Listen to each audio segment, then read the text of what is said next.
Então, bom dia.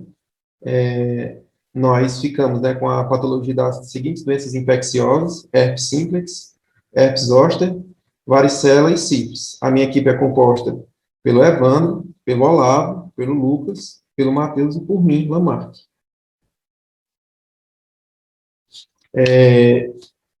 Com relação, né, aos agentes etiológicos dessas doenças infecciosas, nós temos aí, né, o herpes simplex, né, que é o HSV 1 e 2.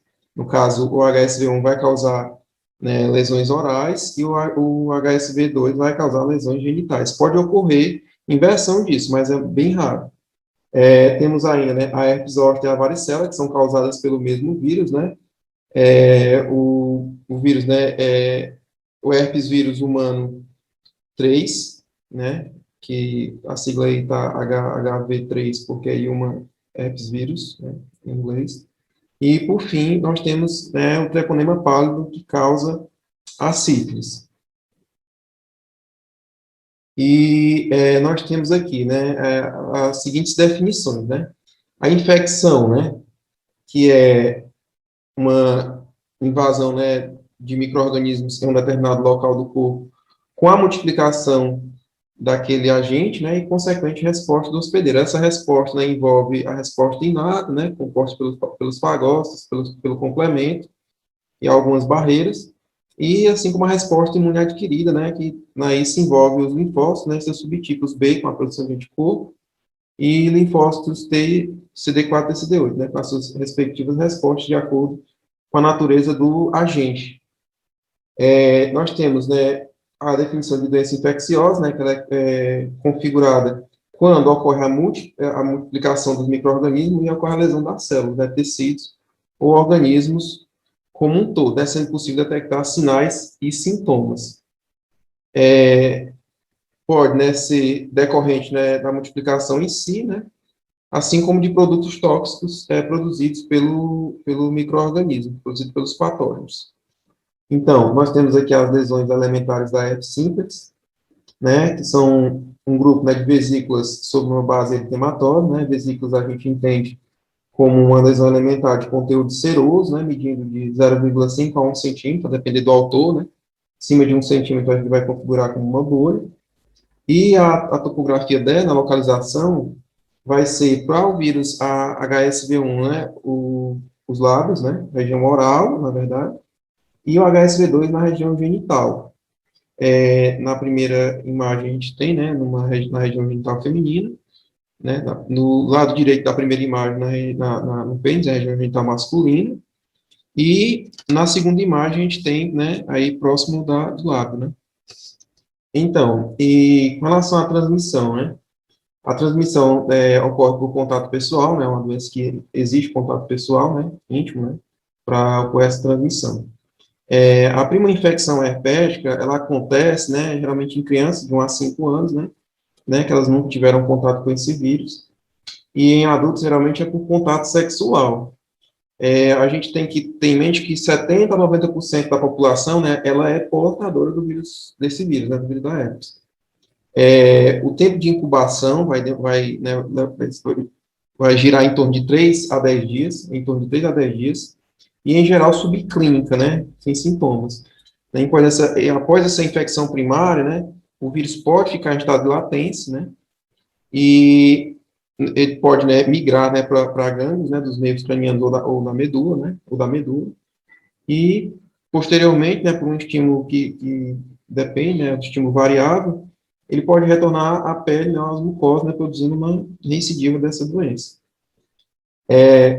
Então, a gente tem aqui a herpes simples, né, a apresentação em crianças, né, que se caracteriza, né, por vesículas pontiformes, né, que rapidamente se rompem e formam inúmeras lesões pequenas e eritematosas, né, avermelhadas.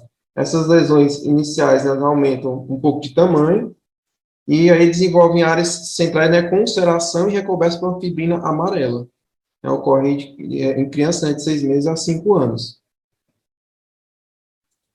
Aqui nós temos, né, no herpes simples, a apresentação no adulto, múltiplas vesículas, né, pequenas, né, e eritematosas, sobre essa base eritematosa, né, que formam, né, um grupamento de vesículas preenchidas por líquido. Na segunda imagem, a gente pode observar, né, que houve um rompimento mecânico das vesículas, né, e a liberação do líquido contendo lá, né, o agente contaminante, o vírus. E isso a gente observa que há disseminação, né, para áreas próximas, né, em regiões principalmente, né, fissuradas, né, com fissuras ou previamente expostas, né, para o sol, ao sol. Então, a gente tem, né, nessa imagem, a lesão em quirodáctilo, a lesão em dedos, né. A infecção, né, dos polegares, né, de outros dedos, né, é conhecida como paronychia herpética, né, é, ela não é muito comum, né, ela é resultado da autoinoculação, né, principalmente de crianças, e já foi comum, né, quando não se tinham EPIs, né, para os profissionais evitarem, né, essas contaminações. Aqui a gente tem, né, nessa primeira, nessas imagens, na verdade, né, erupções, né, vesícula bolhosa, né, e a disposição, né, sobre o dermátomo, né, sobre uma área restrita de pele, né, indicando que houve uma recidiva. É, Aqui, né, nós temos uma lesão na mucosa jugal, né, a gente pode observar, né, numerosas vesículas, né, branco-opacas, do lado direito aí da mucosa jugal, né, e a gente observa também, né, nessa outra imagem, do lado direito, o acometimento de um ramo do nervo trigêmeo. Nessas imagens, a gente pode observar na erupção cutânea generalizada, né, que é característica aí da varicela, né, que geralmente acompanha sintomas que lembram sintomas de um resfriado, né, por exemplo, febre, né, e coriza, né. As lesões, né, são pequenas pápulas e vesículas, né, que elas acabam secando, né, e, né, por conta do exudato, elas acabam sendo cobertas por crostas.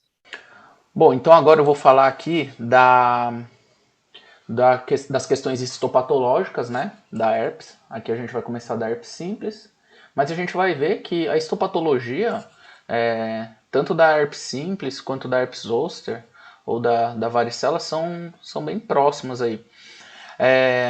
Porque os tipos de lesão, né, o desenvolvimento dos tipos de lesão de uma visão histológica aí são iguais.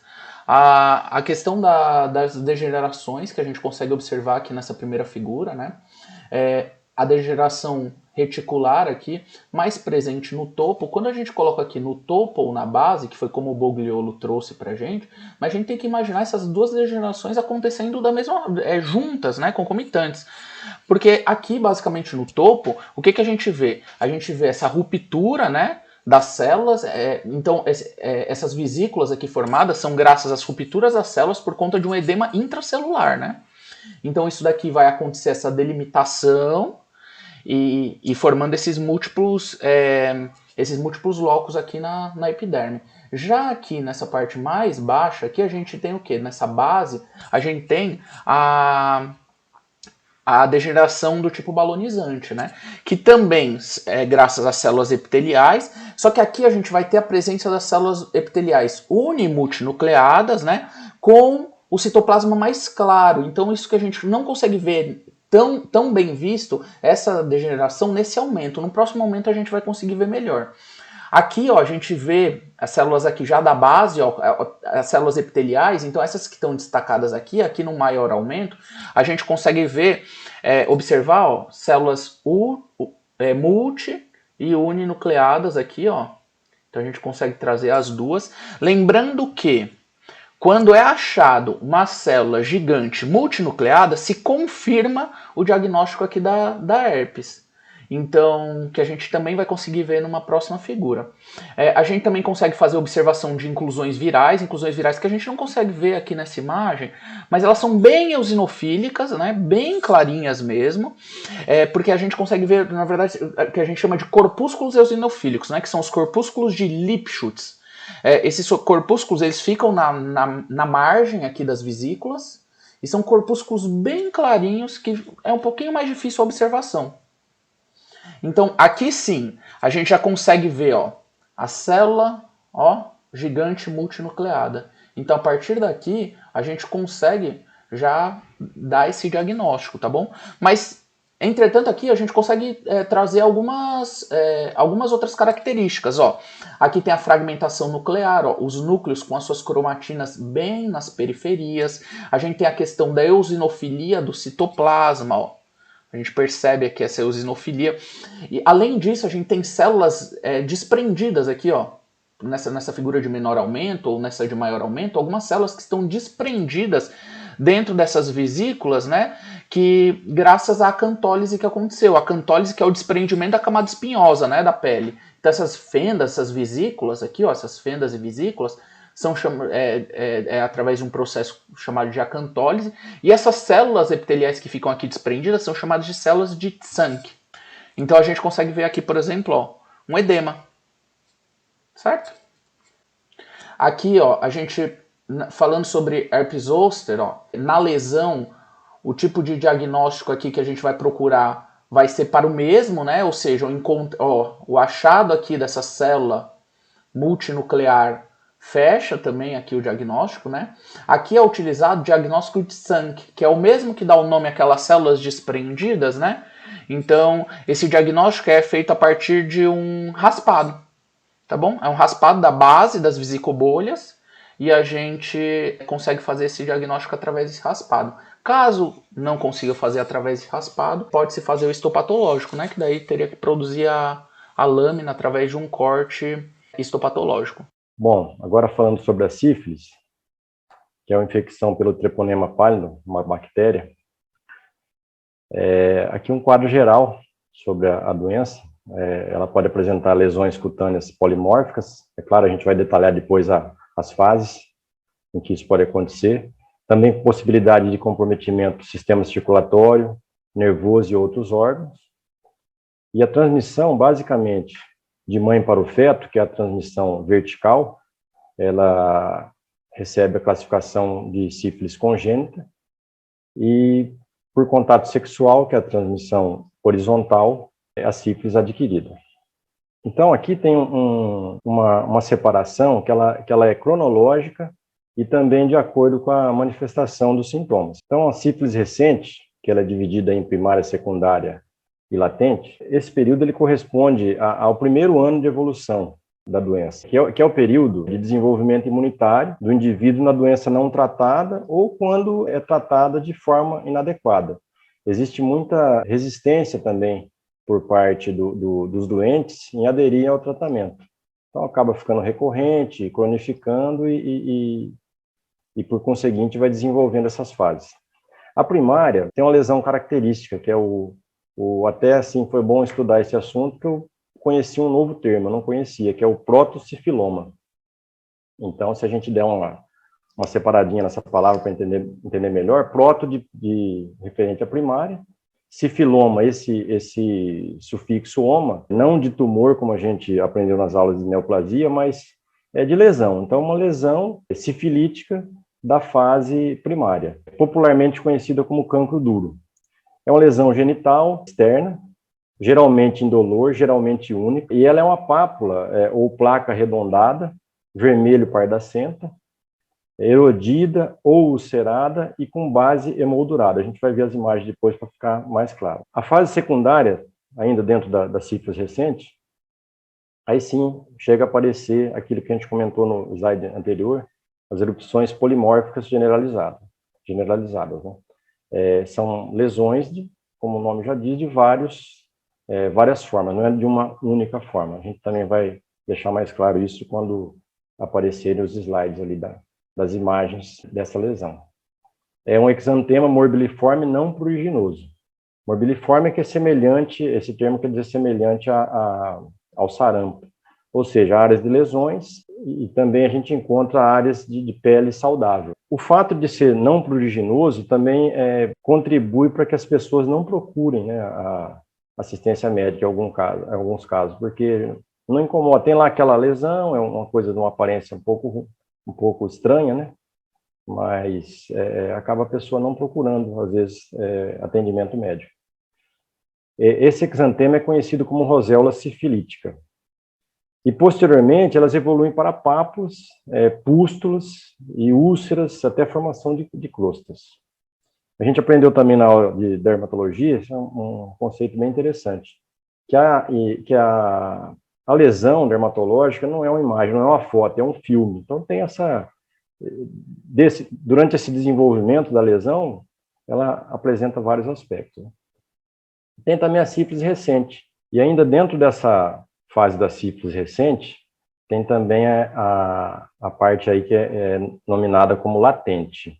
E nela, a ausência de manifestações clínicas, ou seja, uma aparente não, há uma remissão dos sintomas, mas pode ser confundida com uma cura espontânea daquilo que talvez a pessoa nem soubesse que era uma doença, que era sífilis. Isso é outro ponto que reforça esse comportamento de algumas pessoas não procurarem o atendimento médico. E vai acabar evoluindo para a sífilis tardia, também conhecida como terciária. Essa fase ela tem início após 1 ano de infecção em indivíduos também ou não tratados ou tratados inadequadamente. E ela compreende as formas cutânea, óssea, cardiovascular, nervosa e outras formas. Nesse momento, nessa etapa, as reações sorológicas são positivas. Então, pega lá um VD, RL, FTA, ABS, que é tanto treponêmico, não treponêmico, né, específico ou não, eles vão dar positivos. E a sífilis tardia cutânea se caracteriza por lesões gomosas, nodulares de caráter destrutivo. A gente vai ver imagens também para deixar mais claro isso aí para vocês. E aqui do lado tem um fluxograma, que também a gente deixou aí no slide, a gente vai compartilhar isso com todos, né, para vocês acompanharem aí mais detalhadamente as fases da sífilis. Esse aqui é a manifestação da sífilis primária. Então, o cancro duro, ou o próprio sifiloma, como a gente definiu ali atrás, essa ulceração da mucosa, geralmente única e indolor. No caso ali da genitália masculina, talvez saia um pouco de mucosa e vai um pouco para a pele, mas no feminino ali também é transição, área de pele e mucosa. O mais nítido mesmo que a mucosa é essa na língua, né? Seria essa manifestação na cavidade oral. Então, como eu comentei, né, por ser geralmente única, indolor e com remissão espontânea, isso leva alguns pacientes a não procurarem tratamento. Aqui uma manifestação polimórfica, a gente vê uma lesão aí no peitoral esquerdo, né, do paciente, bem maior, uma ali na fúrcula média e outras menores. Então, esse polimorfismo. Na verdade, não é um polimorfismo, são todas arredondadas, mas tem vários tamanhos, né? Erodidas ou ulceradas, já com crostas. Então, essa é uma manifestação bem comum na sífilis secundária. Aqui, ainda falando da secundária, tem essa manifestação também que acomete a palma da mão. E na terciária, que a gente mencionou ali atrás, o caráter destrutivo, a gente observa a perfuração do palato duro, para ter ideia da magnitude da lesão, né, ao ponto de fazer um estrago desse. Aqui também lesões bem avançadas, fase terciária, que é a goma sifilítica, tanto aí na região frontal como no dedo. Agora a gente vê aqui na imagem da esquerda um aneurisma sifilítico sacular da aorta descendente. É um segmento de arco aórtico com aneurisma sacular logo no início desse trecho. Então, não sei se fica bem claro aí na foto, mas olhando essa peça contra a luz a partir da face interna, dá para se observar que a parede do aneurisma é fina e translúcida. Ou seja, isso aí é passível de rompimento, que é uma consequência bem esperada do aneurisma. Então, imagine um estrago, um aneurisma desse porte, um rompimento dessa magnitude aí na aorta descendente, qual vai ser o prognóstico do paciente, né? Não precisamos nem comentar. E do lado direito, a gente vê ali algumas, como se olhando para o lado de fora, né? O aneurisma sacular. Então, é esse saco que tem a parede fina que vai se se inflando ali com a pressão sanguínea e chegar ao rompimento, né? E também se observa placas de aterosclerose, algumas ulceradas. Então, essa ulceração também é decorrente, também é consequência do avanço da doença. E aqui a gente vê no encéfalo uma manifestação ali da neurosífilis, né? Paralisia geral sifilítica. Aqui a gente tem uma imagem de uma alteração morfológica, principalmente ali, a gente vê a atrofia dos giros. Olhando para essa imagem da direita, a gente vê, consequentemente, com a atrofia dos giros, a gente observa um alargamento dos sulcos, que num órgão normal, no encéfalo normal, os sulcos são bem apertadinhos, né, e os giros mais cheios, ou seja, houve ali uma atrofia e esse consequente alargamento. Esses achados aí não são específicos, né, a gente pode encontrar isso em doença de Alzheimer, e outras doenças também. A perda da parte de neurônios, levando à atrofia do córtex. A sífilis, ela apresenta um quadro histológico que não é característico de sífilis, ou seja, eu não posso, ao ver esse quadro, essas características, eu não posso definir que é sífilis, porém ele me ajuda, ele é um quadro sugestivo para eu suspeitar de sífilis, ok?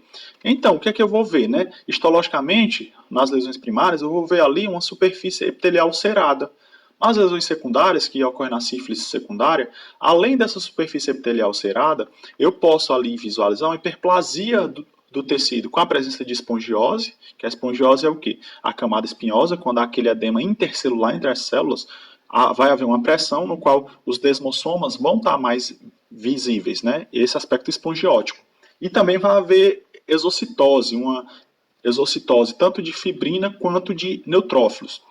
Apesar disso, há uma reação inflamatória crônica e essa reação inflamatória ela é caracterizada por ter predominância de dois tipos celulares, tanto os linfócitos quanto os plasmócitos. Então eu vou achar aí um infiltrado linfoplasmocitário. Em que região? Região perivascular. Então, quando eu achar essas características histológicas, eu posso suspeitar de sífilis. E aí eu lanço mão de exames confirmatórios, como o teste treponêmico, que vai aí verificar a presença do anticorpo específico, ou também visualização direta do treponema pálido por um exame microscópico, por exemplo. Nessas duas imagens, eu tenho aqui a primeira imagem de sífilis primária, e aqui eu tenho essa primeira imagem histológica de sífilis secundária. Na primeira, eu vejo o que aqui? Eu vejo essa arteríola, com a sua parede bem definida, com hemácias presentes na luz. Aqui eu vejo outra arteríola, aqui eu vejo outra, aqui outra. E ao redor delas eu vejo um rico infiltrado inflamatório e dá para ver bem evidente aqui os plasmócitos, a presença de muitos plasmócitos. Então eu tenho aqui um infiltrado linfoplasmocitário, que é sugestivo. Na sífilis secundária também eu vejo aqui, apesar de que aqui não dá para ver bem, mas eu vejo bem aqui no centro que tem hemácias aqui, e aqui também era para ter vasos, né? Então era para ter aqui muitos vasos, no qual estão aqui cercados por um infiltrado linfoplasmocitário. Então eu posso ter essas características tanto na primária quanto na secundária, ok? Aqui eu tenho uma imagem com a mucosa íntegra. Vejo esse epitélio íntegro, a camada espinhosa, o extrato córneo, ok. Já nessa outra mucosa aqui, eu vejo que tem uma descontinuidade do epitélio, ou seja, a famosa úlcera. Aqui está caracterizado a presença de úlcera. E eu vejo também embaixo um rico infiltrado inflamatório, né? Pode ter pela presença de neutrófilos, basicamente. Aqui, nessa imagem, eu vou ter aqui mostrando os plasmócitos. Então, a imagem uma riqueza em plasmócitos é própria da sífilis, ou seja, quando eu ver a presença desses plasmócitos com linfócitos, pode ser, é muito sugestivo de sífilis, porém eu tenho que confirmar, né? E aqui, nesse maior aumento, eu posso ver aqui, ó, vários plasmócitos. Ó. Essa célula aqui é uma célula grande, é uma célula com o citoplasma basofílico, então ele vai aparecer aí violáceo, com um núcleo excêntrico, né? O núcleo vai sempre estar tendendo a estar mais para a periferia do que no centro da célula. Aqui, nessa imagem A, eu tenho aqui a presença de uma hiperplasia desse epitélio, formando essas papilas. Ó. Tem hiperplasia com essas papilas e um rico infiltrado neutrofilítico aqui. Ó. Nessa imagem B, eu tenho um aumento dessa A, e aqui eu posso ver uma descontinuidade, ou seja, já a formação de úlceras e uma exocitose neutrofilítica aqui. Nessa imagem aqui de baixo, a imagem C, aqui já é um exame para confirmar que é a reação de imunoperoxidase que é direcionada ao treponema pálido. Então eu vejo aqui várias espiroquetas de cor amarronzada, que elas têm um formato clássico de saca-rolha.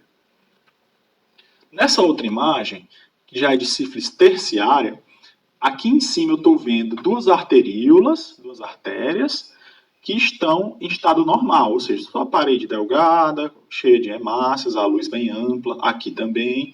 Já nessa imagem de baixo, eu tenho aqui duas arteríolas alteradas, com a presença de quê? A presença de uma rica inflamação aqui, e um rico infiltrado linfoplasmocitário em uma das suas túnicas, ou quase em todas, seja a íntima, a média ou a adventícia. Isso vai fazendo com que ela fique muito espessa, rígida, e vai fazer com que a sua luz seja diminuída. Isso é o que a gente chama de endarterite sifilítica, ok? Bem aqui, nessa imagem que eu estou apontando aqui, eu tenho uma artéria aorta normal. Então, eu tenho aqui, de dentro para fora, a túnica íntima, ok, bem delgada, a média, que é a maior delas, e a adventícia, já na parte mais exterior. E eu tenho a presença aqui de pequenos vasos, que são os vasa vasorum, né, que, como são artérias de grande calibre, elas precisam desses vasos para irrigar. O que é que ocorre? Quando ocorre aqui um infiltrado inflamatório nesses vasa vasorum provocados, incitados pelo treponema pálido, vai acontecer isso aqui, vai ficar muito espesso. Então, vai chegar um ponto que vai ter essa oclusão dessa luz, e isso vai gerar o quê? Uma isquemia, e essa isquemia vai levar a uma necrose. Essa necrose, por sua vez, ela enfraquece a parede da artéria e vai predispor o indivíduo a ter aneurisma. Além disso, como há uma reação inflamatória ali, vai haver uma tentativa de cicatrização, de isolar o treponema pálido, e aí vai haver o surgimento de placas ateróticas, seja por lipídio, por cálcio, como a gente pode ver nessa imagem aqui do lado, que está alterada. O que é que eu vejo? Eu vejo que a íntima está bem mais espessa aqui, a íntima está bem mais espessa, e dentro dela tem uma placa de ateroma bem grande aqui, E aí eu tenho a média, que ficou mais delgada, e a adventícia, ok? Então eu posso ter, na sífilis terciária, classicamente, ela é uma sífilis que ela vai afetar os órgãos internos, sobretudo o sistema cardiovascular, como o sistema nervoso central. Essas são as nossas referências, e muito obrigado.